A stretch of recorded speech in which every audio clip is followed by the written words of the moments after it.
How's it going, everyone? I am going to be covering something that I thought would be really fun again.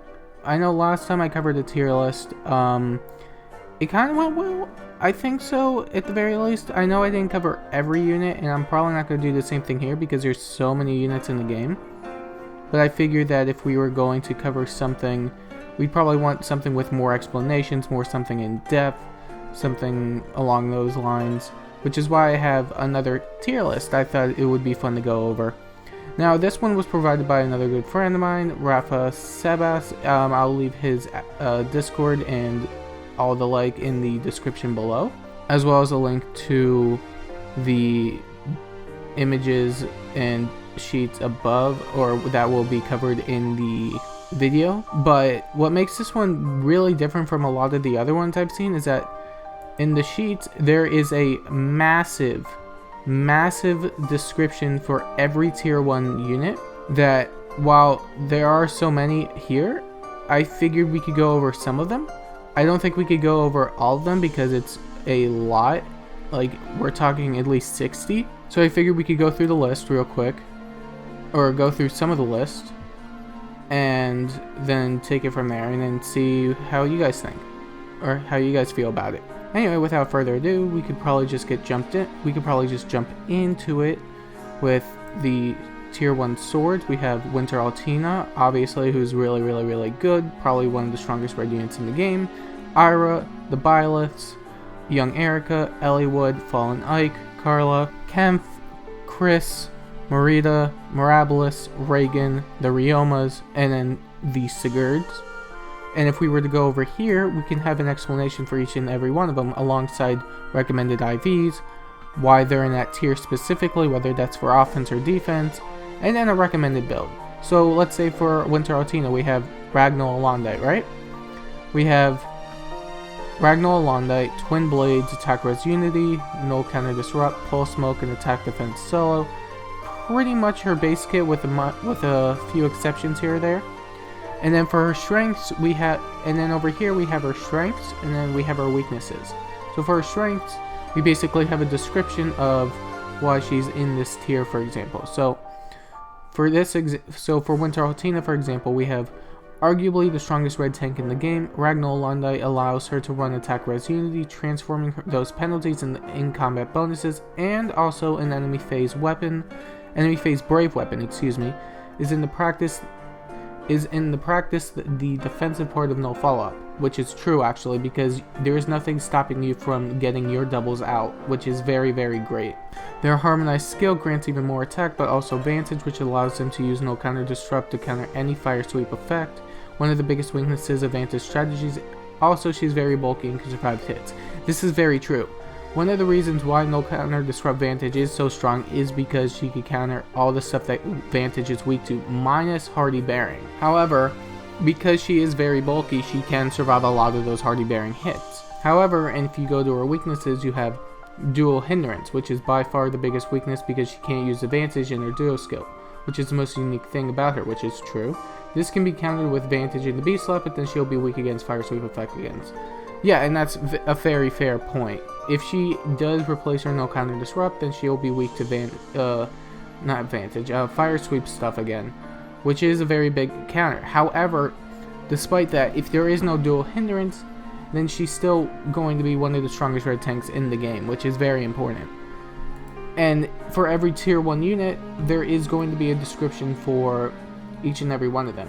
Granted, some of them don't really need explanation, such as Brave Hector or Duo Sigurd, because if we scroll down, then we'll find that where is he? Here he is. That basically he's a 3-move dancer that grants the hindrance effect. And you still have a recommended build and everything if you want to do that.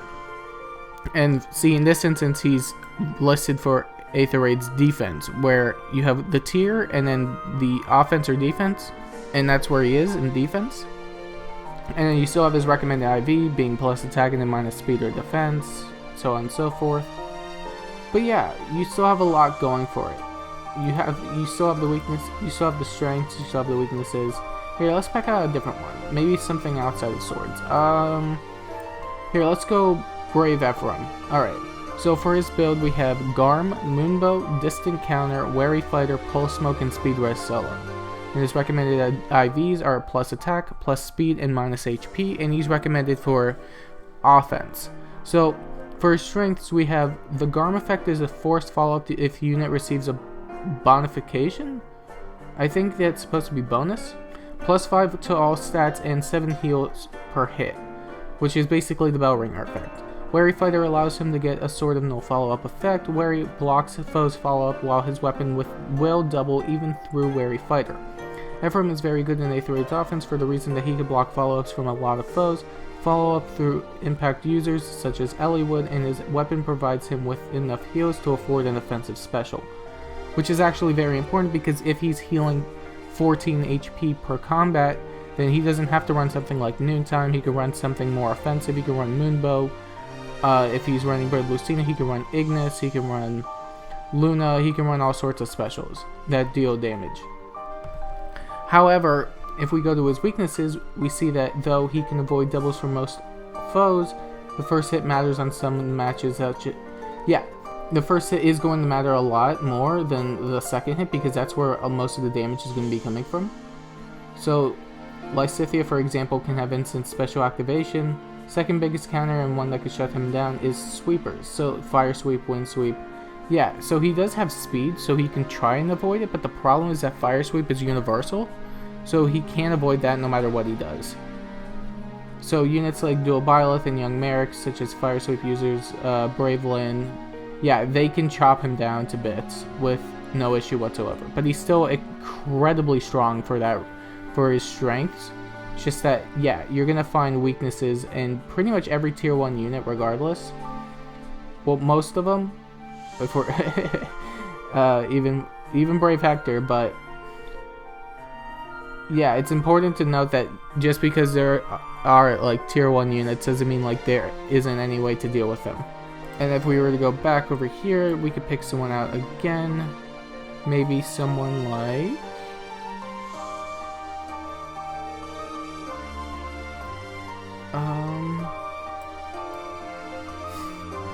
who's a good one? Who's a good pick?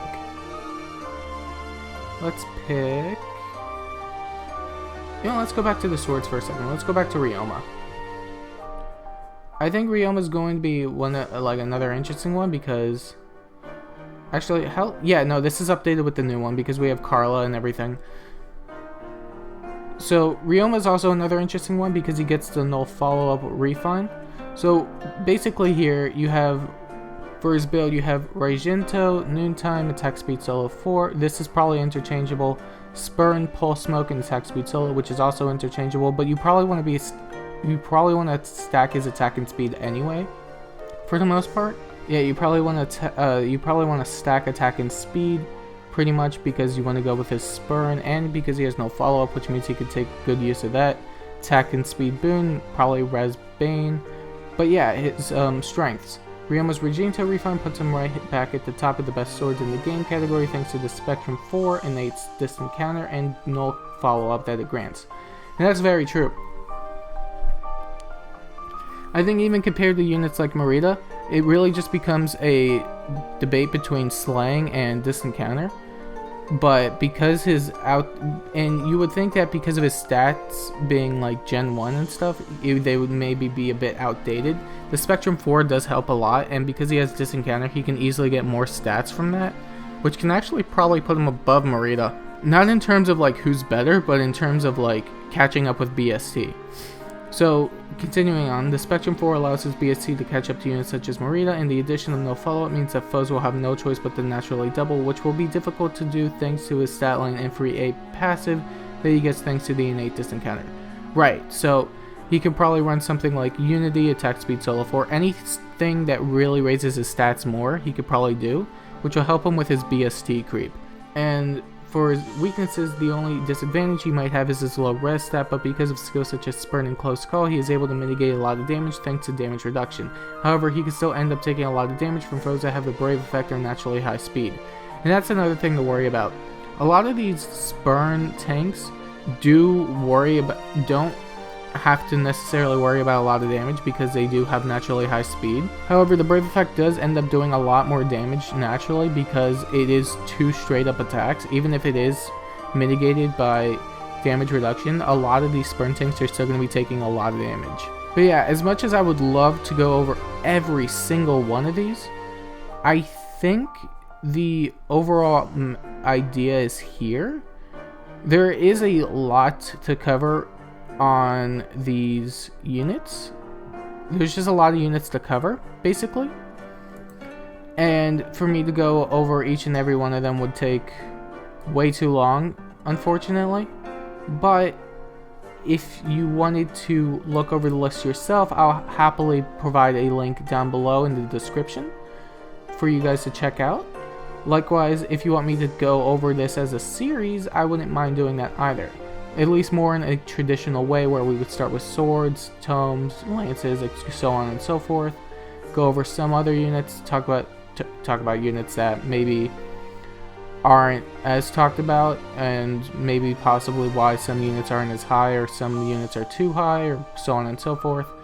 But yeah, let me know what you guys think about that. This is still a lot of fun for me. If you find this fun, if you find this type of thing fun, make sure to like and subscribe and leave a comment if you guys really do enjoy this type of stuff. Otherwise, I'll see you guys next time with a new type of video. And until then, thanks for watching.